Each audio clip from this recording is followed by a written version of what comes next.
Welcome, listeners, to the Gamer Headlines Show. Gamer Headlines is weekly entertainment podcast.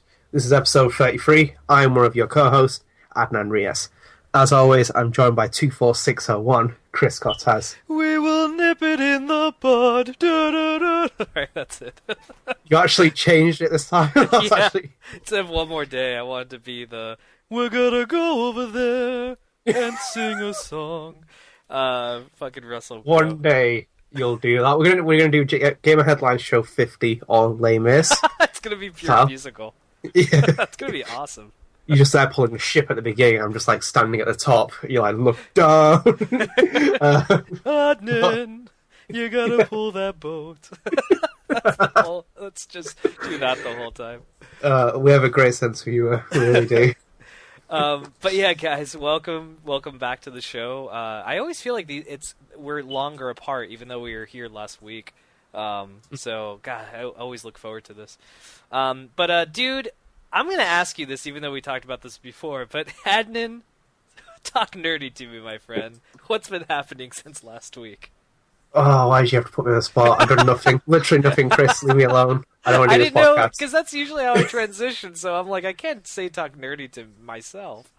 But it's cool, man. I got some stuff. Oh, actually, I'll give you what I've done. It's not nothing new or something, but I've been rewatching Hannibal.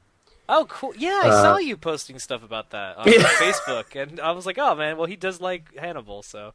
I do like Hannibal, among other things. It says everything about her, like, taste of things, where I like a fucking cannibal. It's like... but, yeah, I kind of started watching it. The premiere of Season 3 is tomorrow, which is June 4th. Mm-hmm. The episode obviously goes up then as well, so you guys will be listening to this when the new episode's going up. But I've started to, like, kind of, like... go back over a few of the episodes and kind of get some of the references, because I can understand that they're going to go back and do some of them, especially where the season is. But yeah, it's such a great show. Like every time I go back to it, it's one of those shows where I'm like, oh man, I can watch this show a million times and never get bored. Like, it's not even like most TV shows just don't take quality. It's just quality that surpasses in writing, character development, acting, camera.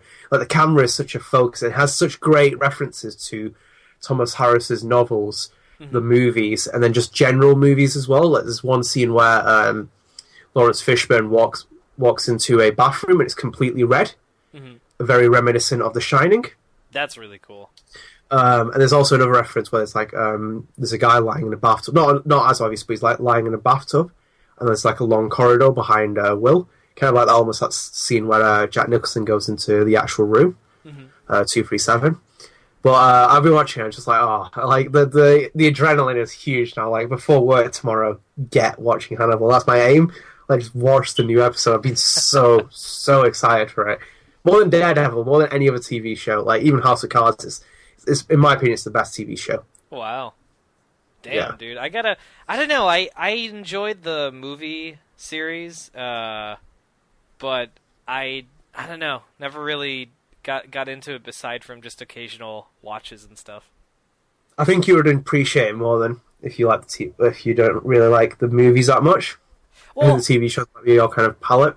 I dig, the movies. I enjoyed obviously Silence of the Lambs was excellent. Hannibal, it wasn't that bad. No. But, yeah, that's what most people say. I actually really enjoyed Red Dragon. Red Dragon was fucking awesome. And then, what was that horrible fucking prequel? Hannibal Rising. I like how I'm always the one that remembers that. And people are like, what's that horrible Hannibal prequel? I'm like, Hannibal Rising. Like, yes, that's the one. Yeah. I don't know why I remember it. I just don't know. Oh, dude, that was so bad, man. Oh, it was really just dog shit. Like, fucking dog shit. But yeah, man, fuck, maybe one day I'll do it. I have so many shows I need to catch up on. I'm trying to catch up on It's Always Sunny in Philadelphia.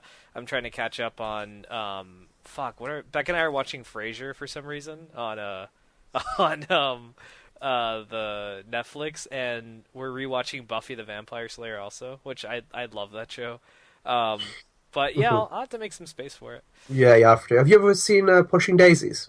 No, but I have so many friends of mine that have told me it's a great show. The showrunner, Brian Fuller of Hannibal, he did Pushing Daisies. Wait, Brian Fuller is also on. He's the showrunner for Hannibal. Yeah. Oh my god. Okay, that makes sense. I could see that. He's a very interesting character. I think he's like the perfect fit for a Hannibal TV series. Mm-hmm. And like Mads Mikkelsen is Hannibal Lecter, which in itself, like you've seen Casino Royale. Oh yeah, that guy's a top-notch actor, man. Yeah, he's like the perfect fit for Hannibal. He elevates Hannibal Lecter to a level where Anthony Hopkins as Hannibal Lecter looks a bit tame.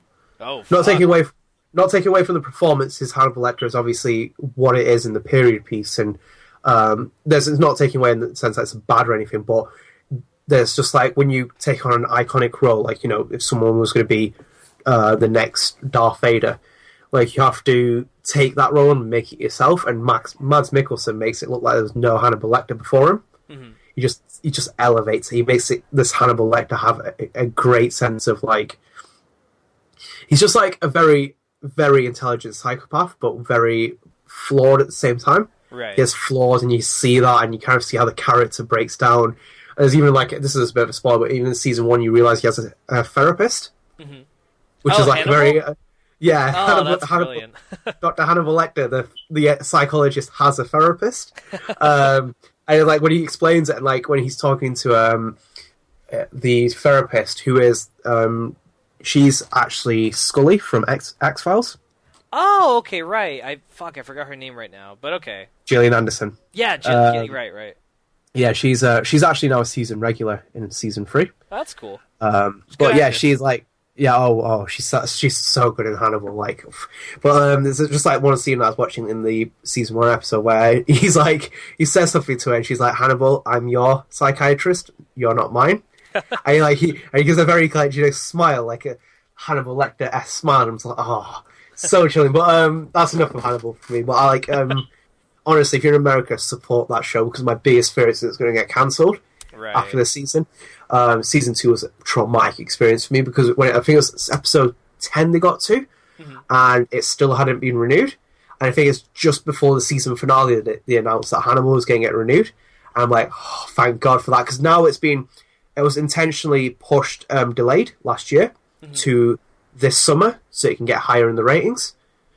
So hopefully it does, because Brian Fuller doesn't really have a good track record for delays, for cancellations, because Pushing Daisies was cancelled, and a few other shows were.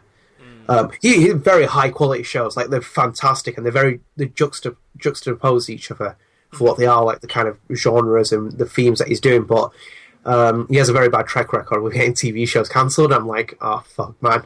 Can't cancel Hannibal, because I think he says he has 6 seasons planned. Damn, 6 seasons? That's impressive. Yeah, 6 seasons. Impressive. It takes impressive. Yeah, and it takes like all the elements from the novels and stuff. Like the Red Dragon comes in this season, mm-hmm. and like let's stop Hannibal now. Like I'm just gonna keep going. No, I get you. So, well, for me, dude, holy crap. Okay. Today was a big day if you're a Star Wars fan, because 3 Star Wars comics came out today.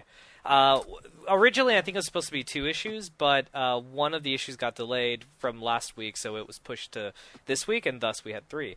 But I'm only going to talk about 2 of them. The one I'm kind of excluding is the newest Princess Leia issue in the miniseries, which... You know what, dude? Admittedly, I thought this issue was actually pretty good. I've been reading them, and I did not enjoy the first 3 issues. I don't know. There's something I felt was off about it, and Leia didn't really sound like Leia at times. But I gotta say, this issue really found its groove. And it's a shame, because now next month it's over. So, right when it gets its groove, it's like, well, there's one more issue left. But anyway, the issues I want to talk about, dude, is Star Wars number 6... and Darth Vader number 6 that both came out today. Because holy fuck! Now, by the way, anyone who's listening, there's tremendous spoilers. Like this is big. Like it's big moments in the Star Wars saga. Because remember, everything's canon now. And so, if you're reading the comic, I do advise you skip like the next 15 minutes or something, or whatever. You could stick around. Okay, dude. First of all, in the issue number 6, you have Luke fighting Boba Fett for the first time ever. Fighting Boba Fett? Yeah, dude, because Vader hired Boba Fett to find out who destroyed the Death Star. And so Boba Fett finds out some guy named Skywalker, and he goes to Obi-Wan Kenobi's old house that he left behind when he died in the first movie. And Luke is there because apparently Obi-Wan left him a box containing, like, basically, like, you know, a quick guide, like the idiot's guide to becoming a Jedi or something like that. Like, it's a bunch of, like, material from his adventures in the prequels and stuff. And so Fett throws a flash grenade which blinds Luke, so he can't see anything, and he's using... And remember what Obi-Wan taught him in the first movie when he's fighting that, like, little ball thing that shoots the things at him? Trust your feelings. Yeah, trust your feelings. You know, you don't need your eyes or whatever. Well, he does that, and it's so epic! You see him take out his lightsaber, and he blocks Fett's, like, things, and he incapacitates him, and it's a really fucking great moment. And then another big revelation is you find out that apparently Han Solo is married. Solo's married? Yeah, dude, this girl who we've been seeing since, like, the third issue finally catches up to Han, or the fourth issue, I believe, finally catches up to Han, and her name is Sada, I think, or something like that. Hold on, I forgot her name right now. But she's married to Han. We don't really know the details, because that's a revelation that happens near the end of the issue. But, dude, like, yeah, man, Han is married. Or at least was married, or I don't know. I mean, maybe it was like an arranged marriage, or maybe like something happened, because I don't see Han like settling down. He doesn't seem like that type of character. But dude, it was big. Like, a lot of people are kind of like I haven't seen this much controversy since you found out Anakin had a secret apprentice in the Clone Wars or whatever. What's her name? Oh, it's Sana Solo. That's her name. So that's yeah. Bring me Solo. Which one? Yeah, which one?